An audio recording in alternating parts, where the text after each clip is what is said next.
നമസ്കാരം. ഒരു സിനിമാ നടി കടിച്ച ഒരു ആപ്പിൾ, അവരെ അന്ധമായി ആരാധിക്കുന്ന ആരാധകർ ആയിരക്കണക്കിന് രൂപ ലേലം വിളിച്ച് അതിലൊരാൾ അത് കൈക്കലാക്കുന്നു. നിങ്ങൾ ആലോചിച്ച് നോക്കൂ, ഒരു നടി കടിച്ച ആപ്പിള് ആയിരക്കണക്ക് ലേലം വിളിക്കേണ്ടി വരുന്നൊരവസ്ഥ. അപ്പോൾ അവരുടെ ആരാധകരുടെ അവരോടുള്ള കൂറ് നിങ്ങൾ ആലോചിച്ച് നോക്കൂ. ചിലപ്പോൾ ആ നടി ഒരു മേനി പ്രദർശനം നടത്തുന്ന ഒരു നടിയായതുകൊണ്ട് ഉരുപ്പളമായിരിക്കാം ഈ സ്നേഹമൊക്കെ. അടുത്ത് വേറൊരാൾ വരുമ്പോൾ ചിലപ്പോൾ അത് മാറുമായിരിക്കും. പക്ഷെ എന്തായാലും ശരി, നമ്മുടെ ദക്ഷിണേന്ത്യൻ സിനിമയുടെ അല്ലെങ്കിൽ ഇന്ത്യൻ സിനിമയുടെ ചരിത്രത്തിൽ ആദ്യമാണെന്ന് തോന്നുന്നു ഒരു നടി കടിച്ച ആപ്പിൾ ആയിരങ്ങൾ വില വരുന്ന ലേലത്തിൽ പോകുന്നത്. അത് മറ്റാരുമല്ല, ഒരു 10 വർഷക്കാലം തെന്നിന്ത്യൻ സിനിമ മുഴുവൻ അടക്കിവാണ് സിൽക്ക് സ്മിത എന്ന നനച്ചിരിക്കാതെ ഈ ലോകം വിട്ടുപോയ ഹതഭാഗ്യായ ശരീര പ്രദർശനത്തിലൂടെ മറ്റാർക്കും കഴിയാത്തവണ്ണം വശ്യമായ നോട്ടങ്ങളിലൂടെ ഒരു സിനിമയുടെ വിജയഘടകമാകാൻ എൻ്റെ ഒരു ഡാൻസ് മതി എന്ന് തെളിയിച്ച സിൽക്ക് സ്മിത കടിച്ച ആപ്പിളിനാണ് ആയിരങ്ങളുടെ വില ഊട്ടിയിലൊരു ചിത്രീകരണം നടക്കുന്നതിനിടയിൽ നേടിയത്.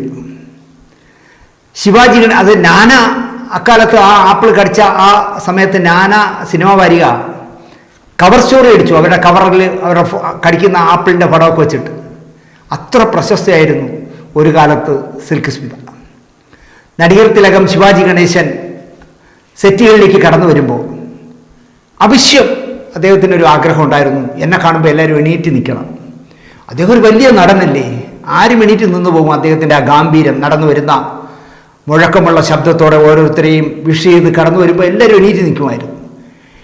അങ്ങനെ എണീറ്റ് നിൽക്കാത്ത ഒരാളായിരുന്നു സിൽക്ക് സ്മിത. അവർ അനാവശ്യമായി ആരെയും ബഹുമാനിക്കില്ലായിരുന്നു. സിനിമയിലേക്ക് കടന്നു വന്ന കാലത്ത് അവരെ ഒരുപാട് വേദനിപ്പിച്ച അനുഭവങ്ങളുണ്ട് അവർക്ക്. കറുത്ത തെലുങ്ക് നാട്ടിലെ ഒരു സാധാരണ ഗ്രാമത്തിൽ പിറന്ന ഒരു പെണ്ണായതുകൊണ്ടായിരിക്കാം, കറുത്ത നിറമുള്ള ആയതുകൊണ്ടായിരിക്കാം, വിദ്യാഭ്യാസം ഇല്ലാത്തതുകൊണ്ടായിരിക്കാം, പാവപ്പെട്ട ഒരു വീട്ടിൽ ജനിച്ചതുകൊണ്ടായിരിക്കാം, സിനിമയിൽ നിന്ന് തിക്തമായ ഒരുപാട് അനുഭവങ്ങൾ തുടക്കകാലത്ത് കിട്ടിയ ആളാണ് സിൽക്ക് സ്മിത. അതിൻ്റെയൊക്കെ പ്രതികാരം അവർ വീട്ടിയത് തൻ്റെ ഒരു മുഖം വച്ചാൽ, ഒരു പോസ്റ്ററിലൊരു മുഖം വച്ചാൽ ആ സിനിമ സൂപ്പർ ഹിറ്റാവും എന്നുള്ളൊരവസ്ഥ വന്നപ്പോൾ തന്നോട് അവഹേളനം കാണിച്ച ഓരോരുത്തരെയായി അവർ തിരിച്ച് പകരം വീട്ടി എന്നതാണ് സിൽക്ക് സ്മിതയുടെ ഒരു പ്രത്യേകത. 1960 ഡിസംബർ 2 ആന്ധ്രാപ്രദേശിനടുത്ത് എല്ലൂരിലാണ് അവർ ജനിച്ചത്. സരസമ്മ രാമലു എന്നായിരുന്നു അച്ഛൻ്റെയും അമ്മയുടെയും പേര്. വിജയമാല എന്നായിരുന്നു സിൽക്ക് സ്മിതയുടെ പേര്. വിജയമാല യൂട്യൂബിലൊക്കെ നിങ്ങൾ തപ്പിയാൽ നിങ്ങൾക്ക് വിജയലക്ഷ്മി എന്നൊക്കെ കേൾക്കും. അല്ല, അവരെ യഥാർത്ഥ പേര് വിജയമാല എന്നാണ്. 1996 സെപ്റ്റംബർ 23 കഴിഞ്ഞ വാരമായിരുന്നു, സെപ്റ്റംബർ 23 അവർ മരിച്ചത് 1996. അപ്പോൾ 25 വർഷമായി കഴിഞ്ഞ ആഴ്ച. സിൽക്ക് സ്മിത ഇല്ലാത്ത ഇന്ത്യൻ സിനിമ അല്ലെങ്കിൽ ദക്ഷിണേന്ത്യൻ സിനിമ സിൽക്ക് സ്മിത ഇല്ലാതായിട്ട് 25 വർഷമായി. ഇന്നലെ കഴിഞ്ഞതുപോലെ ഇരിക്കുന്നു. അവർ ജീവിച്ചിരുന്നുവെങ്കിൽ ഇപ്പോൾ അവർക്ക് 61 വയസ്സായേനെ. എന്തൊരു ബോറായിരുന്നല്ലേ സിൽക്ക് സ്മിതയെ 61 വയസ്സിൽ കാണുക എന്ന് പറഞ്ഞാൽ. ഞാൻ മുമ്പ് ഏതോ ഒരു പ്രോഗ്രാമിൽ പറഞ്ഞതുപോലെ നിത്യഹരിത നായകനായിരുന്ന നസീർ സാറായാലും യുവത്വത്തിൻ്റെ പ്രതീകമായിരുന്ന ജയനായാലും നമ്മുടെ ഉർവശി ശോഭയായാലും മോണിഷയായാലും ഈ പറയുന്ന സത്യമാഷായാലും അല്ലെങ്കിൽ സിൽക്ക് സ്മിതയായാലും അകാലത്തിൽ പൊലിഞ്ഞു പോയതുകൊണ്ടുള്ളൊരു ഗുണം എന്താണെന്ന് ചോദിച്ചാൽ അവരുടെ ജരാനരം ബാധിച്ച മുഖം നമുക്ക് കാണേണ്ടി വന്നില്ല. സിൽക്ക് സ്മിതയെ 61 വയസ്സിൽ എനിക്ക് ഇമേജ് ചെയ്യാൻ പറ്റുന്നില്ല. അവരുടെ ചടുലമായ നൃത്തച്ചുവടുകൾ വയ്ക്കുന്ന വശ്യമായ കണ്ണുള്ള സിൽക്ക് സ്മിത തന്നെ നമ്മുടെ മനസ്സിൽ ഉള്ള കാലത്തുണ്ട് നിലനിൽക്കുന്നത് ഈ പറഞ്ഞ 36 വയസ്സിൽ ഒരു സാരിത്തുമ്പിൽ ജീവിതം അവസാനിപ്പിച്ചുകൊണ്ടായിരിക്കാം.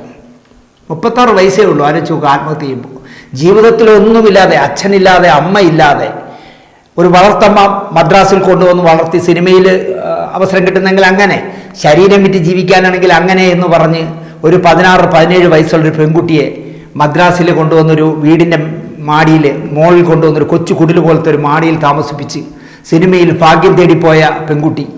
അവൾ കോടികൾ സമ്പാദിച്ചു. പക്ഷെ അവസാനം ഒന്നുമില്ലാതായിട്ട് പഴയ വിജയമാലയായിട്ട് ഒരു സാരിത്തുമ്പിൽ തൂങ്ങി മരിക്കേണ്ട ഗതികേടുണ്ടായി. ദിവ്യഭാരതിയെ പോലെ, ഉർവശി ശോഭയെ പോലെ, മയൂരിയെ പോലെ, റാണി പത്മിനിയെ പോലെ എത്ര പേരെന്ന് നിങ്ങൾ ആലോചിച്ച് നോക്കൂ. സിനിമയുടെ വർണ്ണ വെളിച്ചത്തിൽ വിരാജിച്ചു തുടങ്ങുന്ന പ്രായത്തിൽ ആത്മഹത്യ ചെയ്യേണ്ടി വന്ന എത്ര പേരെന്ന് നിങ്ങൾ ആലോചിച്ച് നോക്കൂ. അതിലെ ആത്മഹത്യ ചെയ്ത ഒരു രക്തസാക്ഷിയാണ് സിൽക്ക് സ്മിത.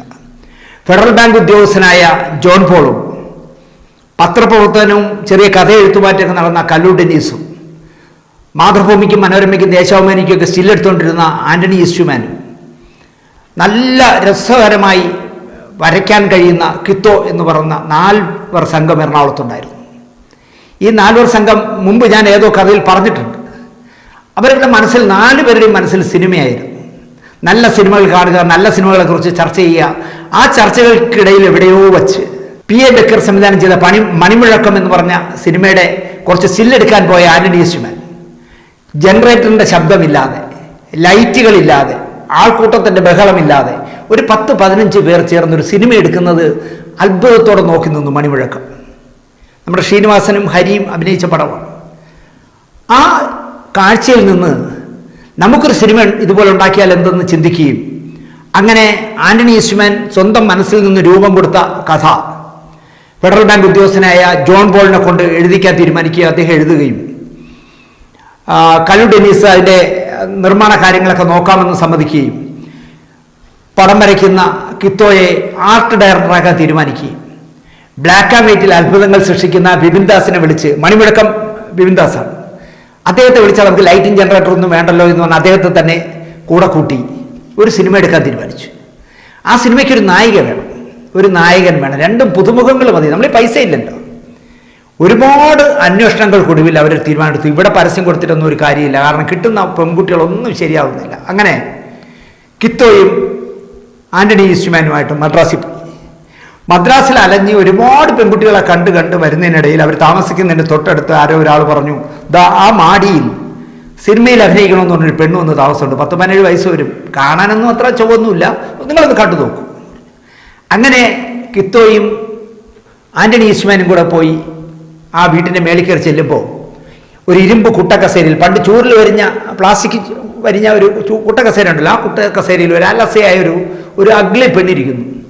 അവളോട് ചോദിച്ചു, ഇവിടെ സിനിമയിൽ അഭിനയിക്കാൻ ഒരു പെൺകുട്ടി വന്ന് താമസമുണ്ടെന്ന്. ആമാ നാന്താനന്ത പൊണ്ണ് എന്ന് പറഞ്ഞു. ഇവർക്ക് ആദ്യം അത്ഭുതമായിപ്പോയി. ഞാൻ തന്നെയാണ് ആ പെണ്ണെന്ന് പറഞ്ഞപ്പോൾ അത്ഭുതമായിപ്പോയി. അങ്ങനെ അവരുടെ സംസാരിച്ചുകൊണ്ടിരിക്കുമ്പോൾ പച്ചക്കറി എന്തോ വാങ്ങാൻ പോയ ആ കുട്ടിയുടെ അമ്മ, പിന്നെയാണ് അറിയുന്നത് അമ്മയല്ല, അത് വളർത്തമ്മയാണ്. അവർ വരുന്നു, അവരോട് കാര്യം പറയുന്നു. അപ്പോൾ ഈ കുട്ടകസയിൽ ഇരിക്കുന്ന പെണ്ണിനെ അമ്മ വളർത്തമ്മ ചെറിയ തല്ല് കൊടുത്ത് എണീപ്പിക്കുന്നു. ആളുകൾ വന്ന് നിൽക്കുമ്പോൾ നീയാണോ കയറി ഇരിക്കേണ്ടതെന്ന് പറഞ്ഞാൽ ആ കുട്ടിക്ക് അതൊന്നും അറിയില്ല. അവളെ എണീപ്പിച്ച് ആന്റണി ഈസ്റ്റ്മാനെ ഇരുത്തുന്നു. ആന്റണി ഈസ്റ്റ്മാൻ പറയുന്നു ആ കുട്ടിയോട്, മേക്കപ്പ് ഒന്നും ചെയ്യണ്ട, പോയി മുഖം കഴുകിയിട്ട് വാന്ന് പറയുന്നു. അങ്ങനെ മുഖം കഴുകിയിട്ട് വന്ന ആ കുട്ടിയുടെ കുറേ പടമെടുത്ത് ഒരു സ്റ്റുഡിയോ കൊണ്ടുകൊടുത്ത് അതിൻ്റെ പ്രിൻ്റൊക്കെ എടുത്ത് ഉണക്കാനിട്ട് ഒരു തിയേറ്ററിൽ പോയി സിനിമ കണ്ട് വൈകുന്നേരം വന്ന് ആ പടങ്ങളെടുത്ത് നോക്കിയപ്പോൾ ആന്റണി ഈസ്റ്റ്മാൻ അത്ഭുതപ്പെട്ടു പോയി. കാരണം ആ ഫോട്ടോയിൽ കാണുന്ന വശ്യമായ കണ്ണ്, അവളുടെ വല്ലാത്ത ചിരി, അവളുടെ വല്ലാത്ത നോട്ടം, നമ്മൾ ചെയ്യാനിരിക്കുന്ന സിനിമയ്ക്ക് എവളാണ് നായിക, എവൾ പറ്റിയ പെണ്ണാണെന്ന് തോന്നുകയും അങ്ങനെ അവളെ ഫിക്സ് ചെയ്ത് അവളെ എറണാകുളത്ത് കൊണ്ടുവന്നു. ഷൂട്ടിംഗ് തുടങ്ങുന്നതിന് മുമ്പായിട്ട് എറണാകുളത്ത് കൊണ്ടുവന്നു. 1978 ഡിസംബറിലാണ് ഈ പടത്തിൻ്റെ ഷൂട്ടിംഗ്, ഇണയെ തേടി. അപ്പോൾ അവിടെ കൊണ്ടുവന്ന് 2 ദിവസം. അപ്പോൾ നായകനായിട്ട് അഭിനയിക്കാൻ ഒരു പുതുമുഖത്തെ കണ്ടെത്തി. കലാമണ്ഡലം കൃഷ്ണൻ നായരുടെ മകൻ കലാശാല ബാബു, ഈ അടുത്ത കാലത്ത് മരിച്ച കലാശാല ബാബു. അദ്ദേഹം കുറേ അച്ഛൻ വേഷങ്ങൾ ചെയ്തല്ലോ, ആടിയട സഖേ എന്നൊക്കെ പറഞ്ഞിട്ട്. അദ്ദേഹമായിരുന്നു ഇണയെ തേടിയിലെ നായകൻ. അപ്പോൾ ഇവർക്ക് 2 പേർക്കും ഒരു 2-3 ദിവസം ട്രെയിനിങ് കൊടുത്തു, അഭിനയത്തിൻ്റെ ട്രെയിനിങ്. വേറെ ആരുമല്ല, ജോർജ് കിത്തു അല്ല, ഈ ആന്റണി ഈസ്റ്റ്മാൻ തന്നെയാണ് ട്രെയിനിങ് കൊടുക്കുന്നത്, ബിപിൻ ദാസും ഉണ്ട് കൂടെ. അങ്ങനെ ട്രെയിനിങ് നടക്കുമ്പോൾ ഈ കുട്ടി ഒരു സീരിയസ് അല്ല. അവൾ മിക്കവാറും അവളെ കളയേണ്ടി വരുമെന്ന് തോന്നി. കാരണം ഒന്നും പറയുന്ന മനസ്സിലാവുന്നില്ല. അവൾ കൊച്ചു പിള്ളേരെ പോലെ എന്തു പറഞ്ഞാലും, വഴക്ക് പറഞ്ഞാലും തമാശ പറഞ്ഞാലും എന്തു പറഞ്ഞാലും അവൾ ചിരിച്ചുകൊണ്ടിരിക്കും. അപ്പോൾ അതുകൊണ്ട് തന്നെ ഈ പെൺകുട്ടി ശരിയാവുമോ എന്നൊരു സംശയം തോന്നി. എന്നാലും അവൾക്ക് ട്രെയിനിങ്ങൊക്കെ കൊടുത്ത് പടത്തിൻ്റെ പൂജയൊക്കെ നടത്തി ആലുവയിലുള്ള YMCAയുടെ ക്യാമ്പ് സെൻറ്ററിൽ ചിത്രീകരണം ആരംഭിച്ചു. വിജയമാലയെ തുളസി എന്ന് പേരിടണമെന്ന് ജോൺ പോൾ നിർബന്ധിച്ചപ്പോൾ തുളസിയൊന്നും വേണ്ട, എനിക്ക് സ്മിത പാട്ടീലിനെ ഭയങ്കര ഇഷ്ടമാണ്, അതുകൊണ്ട് ഇവളുടെ പേര് സ്മിത എന്ന് തീരുമാനിക്കുകയും അങ്ങനെ സ്മിതയെ കൊണ്ട് നായികയായിട്ടും കലാശാല ബാബുവിനെ നായകനായിട്ടും അഭിനയിപ്പിച്ചു. പിന്നെ അച്ഛൻ കുഞ്ഞിനെ പോലെ ആരോ എല്ലാം പുതിയ ആളുകളാണ്. ആകെ ശങ്കരാടി ചേട്ടൻ മാത്രമേ ഉള്ളൂ. കല്ലൂർ ഡെന്നിസിൻ്റെ ജോൺ പോളിൻ്റെ നിർബന്ധത്തിന് വെച്ച ഒരൊറ്റ അറിയപ്പെടുന്ന നടൻ ശങ്കരാടി മാത്രമേ ഉണ്ടായിരുന്നു. അങ്ങനെ ചിത്രീകരണം നടക്കുമ്പോൾ ഒരു കാര്യവും പറഞ്ഞാൽ എന്താ പറയുക, സ്മിതയ്ക്ക് മനസ്സിലാവുന്നില്ല. നന്നായിട്ട് കഷ്ടപ്പെടേണ്ടി വന്നു. കുട്ടിത്തം മാറാത്ത ഈ പ്രകൃതമായതുകൊണ്ട് നമുക്ക് അവളെ പറഞ്ഞു വിടാം എന്നെല്ലാവരും പറഞ്ഞിട്ടും ആന്റണി ഈസ്റ്റ്മാൻ സമ്മതിച്ചില്ല. അദ്ദേഹം പറഞ്ഞു, അവൾ ചില സീനുകളിൽ അവളുടെ നോട്ടം, അവളുടെ ചിരി, അവളുടെ വർത്തമാനമൊക്കെ എനിക്ക് ഭയങ്കരമായിട്ട് ഇഷ്ടപ്പെടുന്നു, അവളെ കൊണ്ട് നമുക്ക് ചെയ്യിക്കാമെന്ന് പറഞ്ഞ ആന്റണി ഈസ്റ്റ്മാന് ക്ഷമയില്ലായിരുന്നെങ്കിൽ തീർച്ചയായിട്ടും ആ പടത്തിൽ അവൾ ഉണ്ടാവില്ലായിരുന്നു. 450ഓളം സിനിമകളിൽ അഭിനയിച്ച നടിയായിരുന്നു സിൽക്ക് സ്മിത.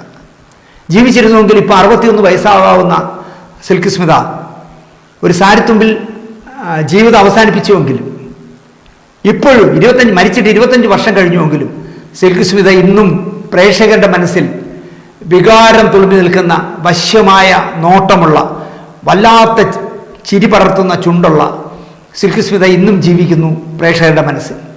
ആ അനശ്വരയായ നടി പൂജ്യത്തിൽ നിന്ന് തുടങ്ങി കോടീശ്വരിയായ ശേഷം പൂജ്യത്തിലേക്ക് വീണ്ടും ജീവിതം തള്ളപ്പെട്ട ആ ഹതഭാഗ്യയായ നടിക്ക് എന്താ പറയുക, അവരുടെ ആത്മാവിന് ആത്മാഞ്ജലി അർപ്പിച്ചുകൊണ്ട് ഈ എപ്പിസോഡ് അവസാനിപ്പിക്കുന്നു. നന്ദി, നമസ്കാരം.